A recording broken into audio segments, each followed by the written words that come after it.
Hello everyone, welcome to a new mini blog. তো আজকে হলো 19 অফ জুন, আর আজকে থেকেই আমাদের এক্সাম শুরু হয়ে গেছে। আর ওয়েদারটা কদিন ধরে খুবই খারাপ, বৃষ্টি আর বৃষ্টি।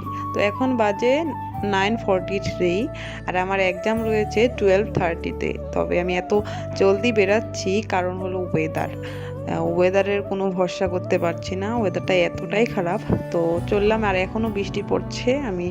আমরা টমটমে উঠে পড়লাম, আর দেখো কি জল হয়ে গিয়েছে এখান দিয়ে, অনেক দিনের বৃষ্টির জল এটা।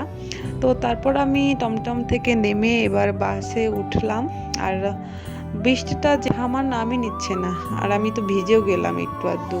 পৌঁছে গেলাম, আর এক্সাম দিয়ে হলো আমার, আর এক্সাম মোটামুটি ভালোই হলো। আর তারপর আমি এদেরকে জিজ্ঞেস করলাম কেমন হয়েছে, এরাও বললো ভালোই হয়েছে ওদেরও এক্সাম। আর দেখো এখন যাব, বাসের জন্য স্টুডেন্ট ওয়েট করছে। তো এখন বাড়ি যাচ্ছি, বাই বাই।